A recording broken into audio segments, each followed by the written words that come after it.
Hello সবাইকে, তোমরা সবাই কেমন আছো কমেন্ট সেকশনে জানাই। আমি খুব ভালো আছি আর বামনও খুব ভালো আছে। তো এদিকে কিন্তু আমরা মা মেয়ে আজকে ব্লগটা স্টার্ট করে দিছি সন্ধ্যা 7:30টার থেকে। তো এদিকে আমিও রেডি, বাবনও রেডি। তো দুজন কিন্তু রেডি হয়ে কিন্তু ব্লগে আয় পড়ছি। তো যাই হোক, এদিকে কিন্তু আমি পরছি শাড়ি আর বাবন পরছে লেহেঙ্গা, তোমরা দেখতে পাচ্ছ।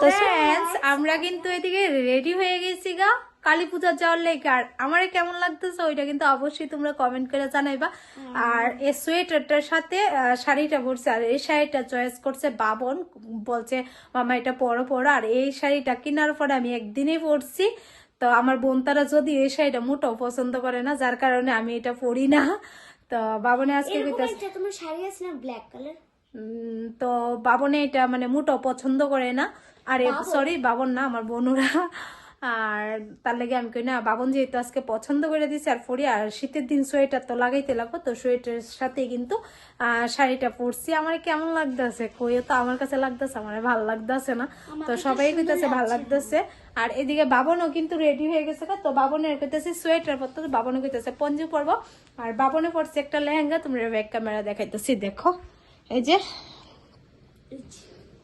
বাবন একটা সিম্পল লেহেঙ্গা পরছে আর এটার সাথে পঞ্জু। আর আমরা কিন্তু গাড়ি নিয়ে যাবো, যার কারণে আর দেখো ব্যাক করো ব্যাক করো। আর গাইস দেখতে লাগছে না, মানে যে ঝুটি পড়েছে এমন লাগছে, নিচে সাইডের জন্য লাগছে যে আমি ড্রেস পরছি, ঠিক না?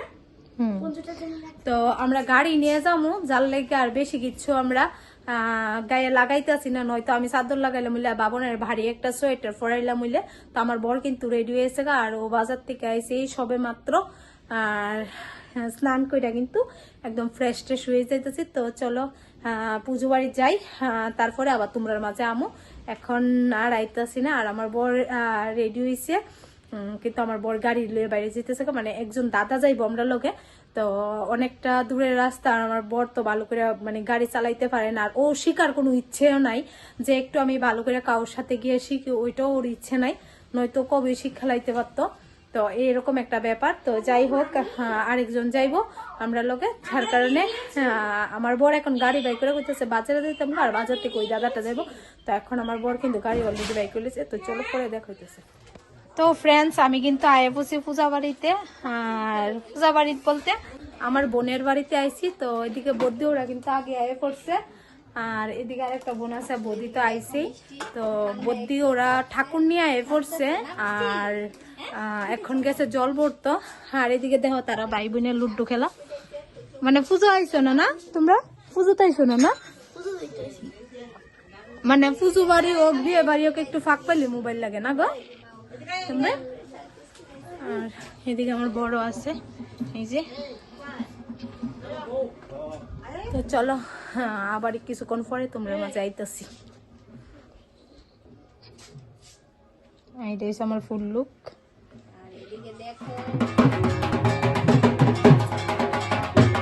তো এদিকে কিন্তু জল বইরে আয়া পড়ছে, তোমরা দেখতে পাচ্ছ। আর মারে না ভীষণ পরিমাণে সুন্দর লাগতেছে, কি কমো, একদম সিটি গোল্ডের জুয়েলারি দিয়ে সাজাই আনছে। আর এই কালী পূজার মধ্যে ঢাক ঢোলক আওয়াজগুলো আমার ভীষণ পরিমাণে ভাল লাগে। তো তারপর কিন্তু আমরা এদিকে তিনজন একসাথে বয়ে রয়েছি, আর ওইদিকে বাবুনরা লুড্ডু খেলতেছে, আর এদিকে আমার বর কিন্তু মোবাইল দেখতেছে। আর এদিকে বদ্যিও মোবাইল দেখতেছে, যেই মোবাইলের কথা দিতেছে এই মোবাইলটা রেখা দিতেছে।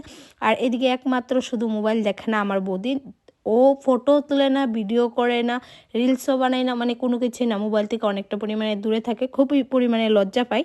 তো যাই হোক, এদিকে কিন্তু তারা শূন্য খুব হাসাহাসি করতেছে। তো এদিকে আমরা দুই বোন কিন্তু আরেকবার খিচুড়ির লাইনে গিয়েছি, গিয়ে দেখি যে মানে ভিড় হয়ে গেছে গা। তো যার কারণে আরেকবার বাড়িতে উঠছি, আয়াসের কিন্তু এখন আরেকবার আইছি সেকেন্ড টাইম। তো এখন আয়া কিন্তু লাইন ধরে রয়েছি। তো লাইনের মধ্যে এদিকে দেখতে পাচ্ছ প্রচুর লোকজন। আর অ্যাকচুয়ালি টাউনের বাড়ি তো অনেকটা ছোট্ট বাড়ি, যার কারণে মানে জায়গাটাও ছোট। তো ভিড় হয়ে জায়গা তাড়াতাড়ি। তারপরে কিন্তু ফাইনালি আমরা জায়গা পায়ে লাইছি। তো এখন কিন্তু আমি বৌদি আর আমার বর বৌদি একসাথে বইছে। তো এদিকে কিন্তু আমার বর কিন্তু বৌদির লোক ফাইজলামি করতেছে যে বৌদি ক্যামেরাতে লজ্জা পাও, আজকে তোমার বেশি করে কিন্তু ক্যামেরা করো। অ্যাকচুয়ালি কিন্তু আমার বড় সেমই বৌদির মতো খুব পরিমাণে লজ্জা পায়। আর আমরা বৌদি কিন্তু ফটো তুলে না, ভিডিও মানে কোনো কিছুতেই তোমরা তো দেখতে খুব কম পাও। তো যাই হোক, তারপর কিন্তু কালী পূজার প্রসাদ দিয়ে দিল। তো এদিকে কিন্তু আমি প্রণাম করে কিন্তু প্রসাদ খাইতেছি। তো বৌদিরে কইতেছে বৌদি তুমি তাড়াতাড়ি খাও, তোমার একটু ভিডিও করি। তো বৌদি লজ্জায় কিন্তু আর খাইতেছে না। তো যখন আমার বরে বারবার কইতেছে, তো এদিকে বৌদি দেখো মানে হাসতেছে, হাসা কইতাছে এদিকে আমি খাইতেছি তুমি ভিডিও করো। তো যাই হোক, এদিকে কিন্তু খুব পরিমাণে মজা হইতেছে আর খুব ভাল লাগতেছে। আর কালী পূজার স্পেশাল প্রসাদ যেটা খিচুড়ি, এই যে দেখতে পাচ্ছ খিচুড়িটা সত্যি ভীষণ টেস্ট হয়েছে। আর কালী পূজার মধ্যে মানে এই খিচুড়িটা মানে কি কম ভীষণ পরিমাণে ভাল লাগে। আর সাথে দিয়ে দিচ্ছে গেট। তো এদিকে কিন্তু মানে বৌদিও খাইলেছে, বড়দিও খাইলেছে, আমার বড় খাইলেছে, কিন্তু আমি খাইতে পারি না। অ্যাকচুয়ালি আমার খিচুড়ি ততটা পছন্দ না, যার কারণে আমি খিচুড়ি খাইতে পারি না। তো আমি কিন্তু ওইখানে কথা কইছিলাম, পরে শুনি যে মানে ব্যাকগ্রাউন্ডে মিউজিক চলতেছে, যার কারণে আমি পরে ভয়েস ওভারটা দিতেছি। তো যাই হোক, খুব মজা হয়েছে। আর তোমরা কেমন লাগছে আজকের ব্লগটা অবশ্যই কিন্তু তোমরা কমেন্ট করে জানাইবা। তো এদিকে কিন্তু বদ্যি খুব সুন্দর করে পরিষ্কার করে খেয়ে লেছে, আর আমার প্রচণ্ড পরিমাণে ঝালও লাগছে। তো চলো আজকের মতো টাটা, বা দেখেছি।